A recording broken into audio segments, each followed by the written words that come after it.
Welcome to Pomegranate Health, a podcast about the culture of medicine. I'm Mick Kabazzini for the Royal Australasian College of Physicians. In the last episode, we heard about specialty training in a typical country town. Today, we're going much further into the bush. If you fly into Broome from the east, you're struck by the emptiness and the colours. For hours, you see nothing but red desert. Then over the Kimberley, you see river gorges carved through rocky scrub. Finally, you hit the shocking turquoise of the Indian Ocean and a strip of impossibly white sand. The remoteness is humbling, even more so when you realise a couple of regional archaeological sites have been dated back 47,000 years. This means that the Kimberley was not only one of the first inhabited areas in the continent, but that it was populated even before Europe was. Aboriginal people now make up almost half the region's population, and many are living on traditional country. For a tourist on a brief visit to Broome, these epic scales can be easily forgotten as they stroll down the main drag looking at pearl jewellers and the seafood restaurants. But the experience for a health worker is very different. They are there to serve a region twice the size of Victoria, with a scattered permanent population of 45,000 and an annual tourist traffic that is 5 times higher. On average, remote settings in Australia only have 11% as many specialists per capita compared to major cities. And this means that pathology is often much more advanced by the time it's diagnosed. Broome itself only has about 19,000 residents, and according to the modified Monash model, you're in the most remote classification the moment you pass the Malcolm Douglas Crocodile Park on the edge of town. Broome Hospital has 40 beds, and there are 5 smaller hospitals in places like Derby and Kununurra on the eastern edge of the Kimberley. The day-to-day operation of these is thanks to district medical officers or DMOs. These are GPs with procedural skills including anaesthesia and obstetrics. The regional service team has 2 physician roles that are based in Broome, who run outreach clinics at 22 remote locations. Although there are hours of dirt roads and resources might be scarce, this remarkable model of care works because of the strong relationships between many different healthcare professionals. To get a sense of what it's like to work and train in this environment, I called up 3 medics who've made Broome their home. So my name's Lydia Scott. I'm a general medical consultant with the Kimberley Regional Physician Team. I was a registrar with the Kimberley Regional Physician Team whilst I was doing my advanced training in general medicine, and I also lived in the Kimberley for a few years as a teenager and grew to love the region and the lifestyle up here. So my name is Lee Fairhead and I am a first year general medicine advanced trainee. So I have relocated to Broome to do 12 months of core general medicine advanced training. And that's having completed my basic physician training in Perth in Western Australia. I myself also spent time in the Kimberley as a student. Mm-hmm. And finally, this episode wouldn't be possible without the help of the Broome Docs Studios. So Casey, tell us about yourself and what need you're trying to address with your website and podcast. Thanks, Mick. Yeah, my name's Casey Parker. I am a rural generalist, so I'm a GP by trade, but work as a hospitalist up here in the Kimberley. I've been in the Northwest for 15 years now and in Broome for 12. The general ward is generally run by GPs or generalists like myself, and we certainly work very closely with our physician colleagues because we have a lot of complex medicine. So I started the Broome Docs podcast about 8 years ago now. The main reason we started it was because I know there's a lot of really smart GPs out there that do lots of amazing medicine. And I just wanted to sort of share a lot of the stories and bring together a community so that people wouldn't feel so isolated and could learn off one another. So that was the basic premise. It's actually a little known fact that there's actually a lot of procedural GP, anaesthetists and critical care doctors all over the country. And we've just completed a survey actually that showed there were 655 GP anaesthetists in Australia. Yeah. Okay, let's talk about some of the perceived or actual challenges that come up about rural medicine and training in particular. Of course, in a big country like Australia, there's going to be resource limitations in regional and remote places. What are some of the clinical tools that you have to do without up in Broome that city doctors might take for granted? Well, in Broome, we're about 2,500 kilometres from Perth, and in Kununurra, our patients are over 3,000 kilometres from the MRI machine for Western Australia. But There's nothing that helps clarify your thought process as to whether an MRI is really needed as just trying to explain to the patient they're going to have to take 3 days off work to travel to get an MRI. Practicing up here without all the resources of a tertiary centre also puts the focus back on clinical skills and the cognitive aspects of medicine. It certainly does help you clarify in your own mind what investigations are really necessary and whether they will actually change outcomes for the patient. Maybe Lee can reflect on the idea that you do have to be a bit of a jack of all trades in a regional centre. You end up doing a bit of everything, which you might not get the chance to do in a busier training hospital in the city. Has that been your experience, Lee? In terms of being a jack of all trades, I think that's what any generalist is expected of, and general medicine is a specialty itself, which allows one to have a high level of skill set across a broad range of specialties, and that model works extremely well in the Kimberley. I would argue that certainly what happens in the regions is that you get exposed to what actually general medicine is as a specialty rather than what it has perhaps been watered down to in a tertiary hospital. It does allow you to invest yourself more in patient care because you're here for a longer time and you can follow patients through their inpatient journey, their outpatient journey, in a way that is just usually not necessarily able to be facilitated at shorter rotations or more, shared among more registrars in a larger hospital. That point you made about the patient focus, someone mentioned that as well, that you get a real continuity of care with a particular patient. You might see them come into emergency, then you review them on the wards the next day, and in a week you'll see them at an outpatient. There's not as much farming out of those different roles. Exactly. It also allows you to be more patient focused and to work with the patient, because the consequences for their medical management, if they are in a remote community or if they require transfer to Perth, and the impact on their family and their wider community is really brought more to the fore. And learning those skills as a trainee is invaluable no matter where you are, and really hone your outpatient and long-term chronic disease management skills for patients. And I think as a team in particular, we then work closely, as Casey had said, with the DMOs in hospital. And that's a huge advantage with being in a smaller centre where you have personal relationships with your colleagues rather than over the phone relationships, as sometimes you experience as a sort of third in line service registrar in a larger hospital.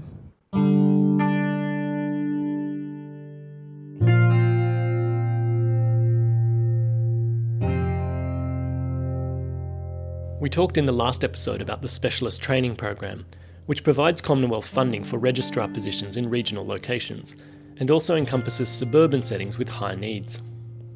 Broome has 2 STP posts in general medicine and 1 in paediatrics, and regional outreach is written into these job descriptions. The hope for the Specialist Training Program is that trainees will remain in such settings to continue their career. But there are many perceptions about the rural experience that put trainees off. One of these is that in a small supervision team, you might not get as good supervision as you would in a bigger teaching hospital. Or for basic trainees preparing for clinical case presentations, that there wouldn't be enough exposure to a diverse caseload. While Broome doesn't currently take basic trainees, Lee Fairhead says that these are not obstacles she's experienced in her own training pathway. I think if you look at the entire training pathway, so I've not come across that issue. As an intern, I was in the regional town of Geraldton. I've obviously done my basic physician training in Perth, again with a different model of care and different exposure to specialists.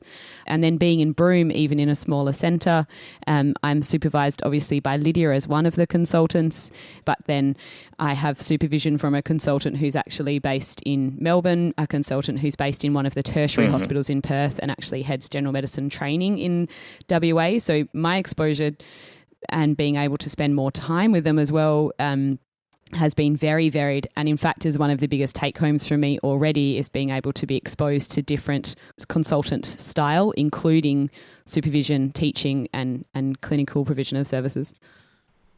Yeah, and for the registrars that come up to the Kimberley, we're very mindful of providing a diversity of supervision. And just like we use telemedicine as a clinical tool, we also use technology as a tool to supplement our teaching, supervision and research capacity as well. So for most of the research projects that our trainees do up here, we deliberately try to include someone from a tertiary centre as a co-supervisor on that project. The visiting subspecialists that come up here from cardiology and nephrology and rheumatology have also always been very supportive in helping support our trainees and helping diversify the supervision. And because we have such a wealth of pathology and workload to work with up here, we can also help trainees focus on particular areas of medicine while they're here. And if they feel that they need exposure to a particular subspecialty to help round them out, we can do that. And that's part of just being in a small enough machine that we can individualise and personalise the supervision and content of the rotation more than I think a lot of tertiary departments would have the capacity to do. Yeah, so you've already described that framework that I was going to lead up to, that the FRACP has a minimum standards for adequate supervision. Each basic trainee must be allocated to a rotation supervisor and then an educational supervisor who oversees longitudinal progression. And trainees listening should be encouraged by the fact that from next year, the selection and appointment of supervisors and network directors will be competency based. There's many parts to this safety net in case any listeners were worried of being stranded.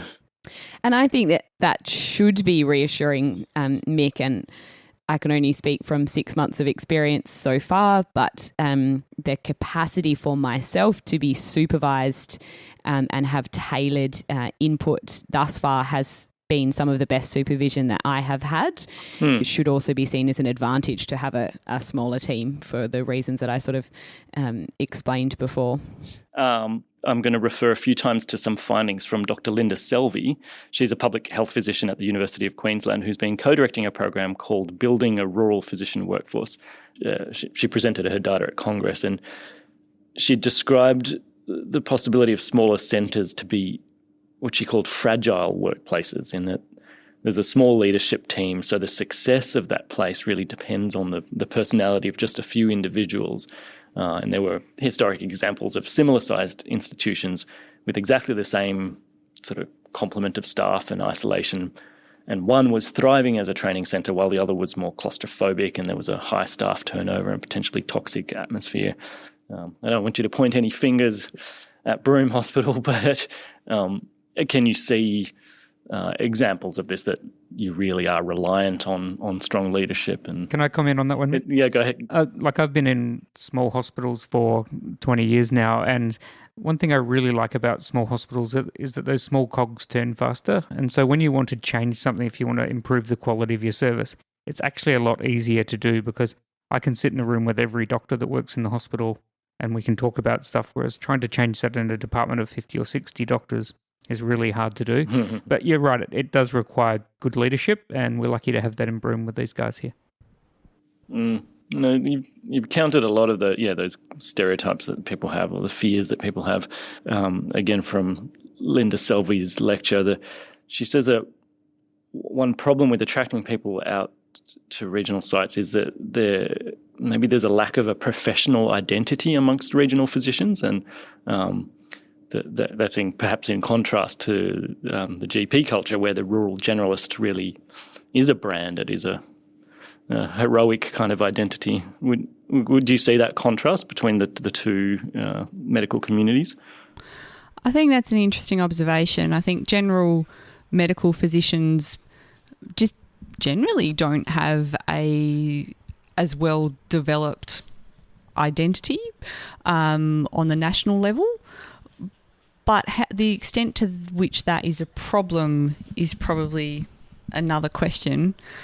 A sense of professional identity is important in the sense of you want to feel supported by colleagues in your same profession, and you want to be reassured that there's a way to maintain professional development within your career. I have found that working within the Kimberley, I've found that through technology, I can link with professional development activities interstate, nationally, overseas. Within Western Australia, there's a WA Regional Physicians Network. We have a weekend once a year where we request lectures and updates on the topics that we most need, and we stay in touch throughout the year. And I think that helps counter a perception of a lack of professional community. The main thing is that a big part of my professional identity here is that I work as part of a team.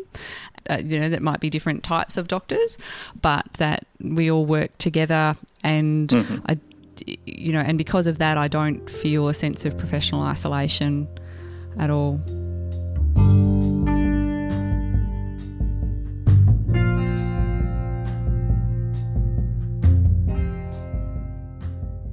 In the Kimberley region, there's also a team of paediatricians, 2 obstetricians, a rotating team of surgeons, and a public health physician.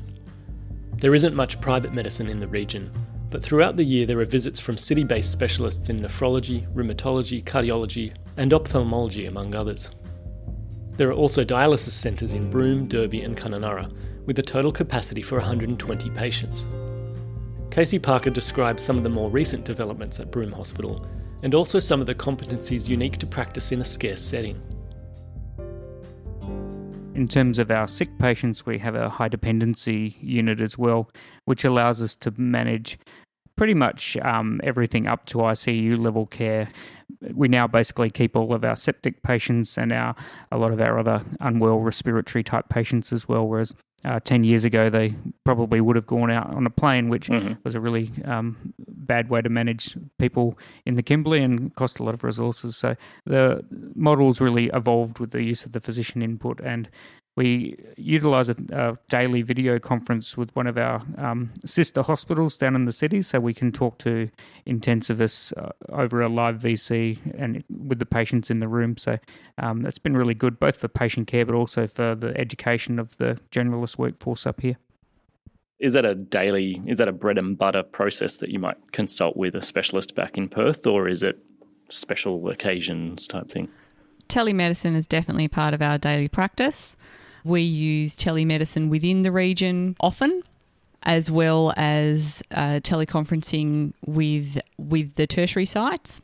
Oh, so you might be the base that Kununurra speaks to for expertise. So as well as visiting Kununurra and Halls Creek, Wyndham, Fitzroy Crossing, and Derby, and many other communities in the region, as well as the in-person visits, we can provide ongoing continuity into patients' care by teleconferencing into that site when required.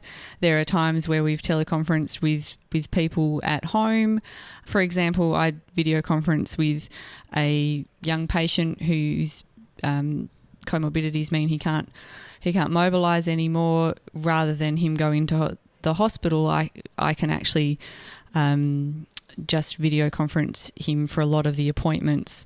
It doesn't replace in-person care. There are a lot of things that still need to be or still are best done in person, but telemedicine is certainly a very good supplemental tool to do that, which can help to make sure that we're providing people the frequency of reviews they should have and providing optimal care. Right, let's get into some of the sort of unique competencies that you can develop in a smaller centre.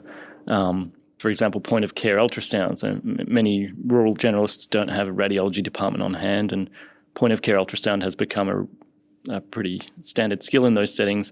Casey, I know from your website that you're a huge fan of POCUS, although perhaps not POTUS. Yeah, absolutely, Mick. It's something I'm very passionate about and try and spread the word about quite a bit. It can really be a very useful tool to be able to move treatment forward, particularly after hours on weekends. Unfortunately, once again, the formal training pathways are probably not there yet, and it's hard to acquire those skills in a rural place. But certainly if trainees have an interest in that and come to the rural areas with those skills, it'll be very valuable. Can you describe the flow of a consultation that uses this technique? Are you interpreting on the fly, or do you still sometimes send pictures off? And how does it work? So a good example would be our renal patients. They come in, may have missed dialysis, for example. That's a very common scenario here in Broome, and you need to sort of work out where they're at. And it's certainly a lot faster for me to assess their volume status and how much lung water is going on with an ultrasound, which I can do in a few minutes at the end of the bed, whereas the more traditional sort of ways of doing that would take a lot longer in our department, particularly after hours. And so that's one example where certainly there's a good evidence base for using ultrasound, and can often head off patients at the pass before they get really sick if you know exactly where they're up to, and probably is a good safety backstop for us in rural emergency practice. One of the editors of this podcast from New Zealand recently did a course with the Otago University, and he learned a few applications of point-of-care ultrasound that are not that common for traditional sonographers, such as chest ultrasound for pneumothorax and pulmonary edema, and fast scans on trauma patients. Are these things that you're sort of familiar with and competent with? So I can probably speak to this from the perspective of respiratory ultrasound. So one of our consultants here is dual trained in respiratory and general medicine. During our ward consultations to the patients admitted to the hospital, we regularly use ultrasound. For example, just this week, there's a patient with an empyema and another patient with a pneumonia that may be progressing. So I don't know that it would necessarily fit the definition of POCUS, but a respiratory trained physician uses that technology on a regular basis here in Broome and on the ward, which also then means that we can make decisions and liaise with specialists in Perth or make interventions here. And that's of a huge advantage, particularly because we don't have after-hours radiology. Another focus of regional practice is Indigenous health. Around 45% of the population in the Kimberley area is Indigenous, compared to Sydney and Melbourne, where the average is just over 1%. Is it appropriate to think of Indigenous health as a unique competency? On commencement with the Kimberley Regional Physician Team, we do provide orientation that includes cultural awareness training, and there's new programs that the Yaru people of Broome are running to help people have a more meaningful understanding of the local traditional culture. But across the Kimberley, there are many different cultural groups. I think practicing well in Indigenous health or practicing well in a cross-cultural context usually at its heart means that you're considering the background of the patient in front of you, means you're considering their own priorities, and that's good to do no matter where you work in medicine. Definitely when you're working in Indigenous health, you won't be able to practice medicine well unless you do that. And so I think working in Indigenous health can make people better practitioners in that sense.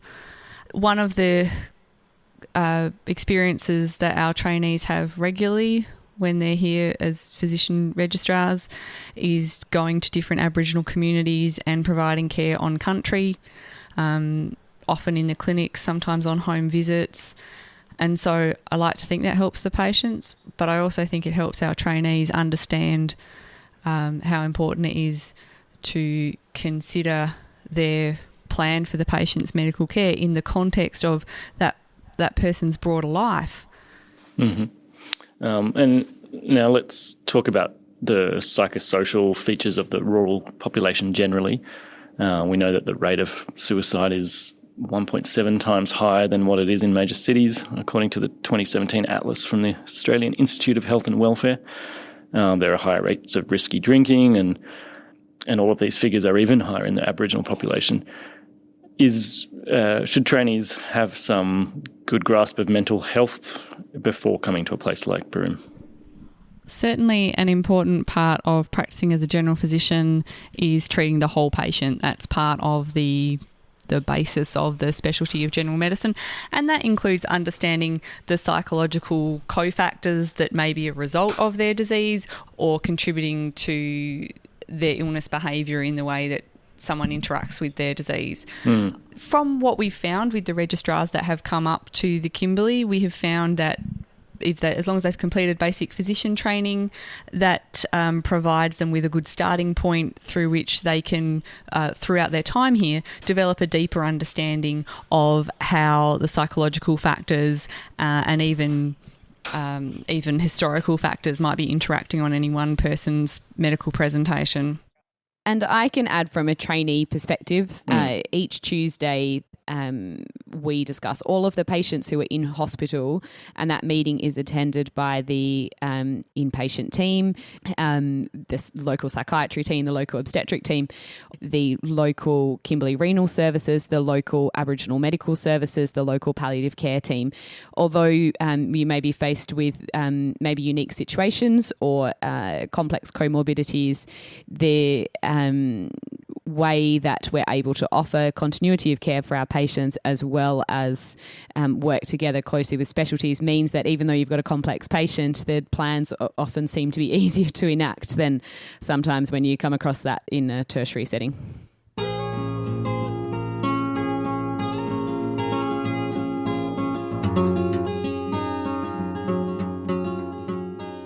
Before we finish, just a few thoughts about quality of life.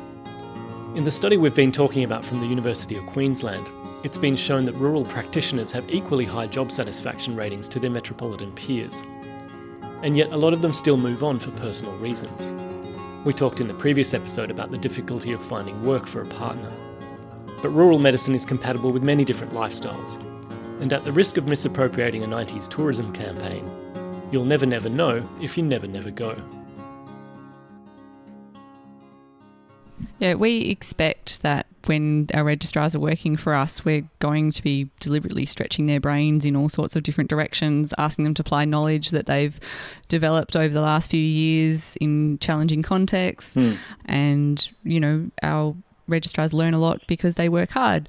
But I think everyone's very aware of the importance of recruiting and retaining staff, and it doesn't get taken for granted that people have been willing to commit to coming up here to work.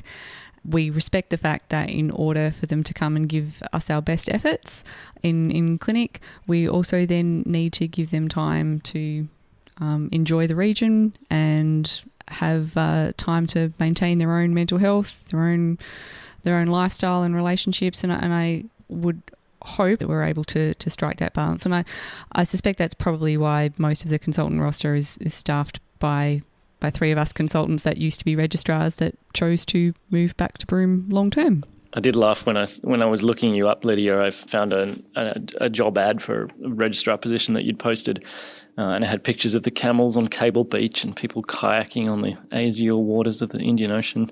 That was me last weekend. Okay, so it's not just the advertising material. Nope, it's not just the advertising. It's a beautiful backyard.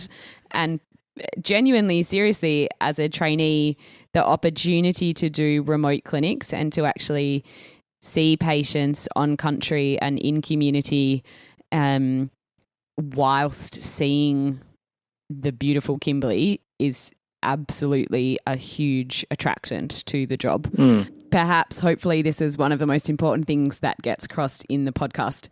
As a trainee, to move 2,500 kilometres, to change my hospital, change my supervisors, and to enter something unknown is definitely different. Moving to Broome and taking this opportunity, though, is one of the best things that I've ever done. And I would hope that those perceptions and trainees who have those perceptions just take the time to have a chat to people and to explore the options.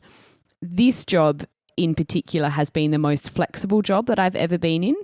And having come out of exams and feeling thoroughly burnt out, the opportunity to be slightly more in charge, to be allowed access to your leave obviously in consultation with the team, but, not dealing with a faceless administration to get access to leave. Truly being able to plan your year, including professional development, to make sure that even if it's just a perception that you're missing something in the city, you can upskill on things that maybe you're not being exposed to. There's huge advantages. And it was certainly an unknown me coming. My partner also moved here, but things do tend to work out in the long run, and a close-knit, hardworking team that is genuinely interested in seeing you excel as a trainee is unique and should be strongly promoted.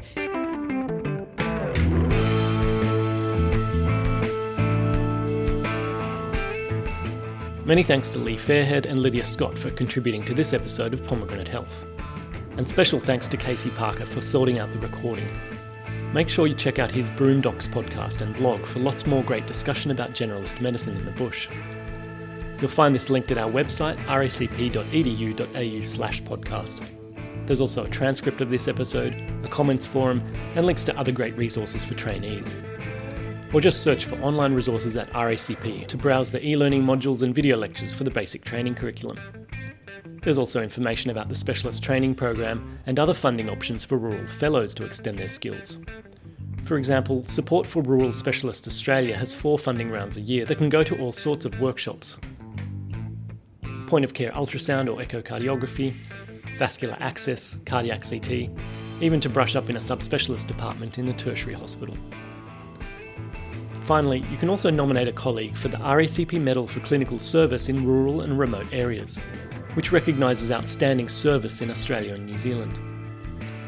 Please put your colleagues onto Pomegranate Health, and remember you can always send any feedback to podcast@racp.edu.au. I'm Mick Cavazzini. I hope to hear from you.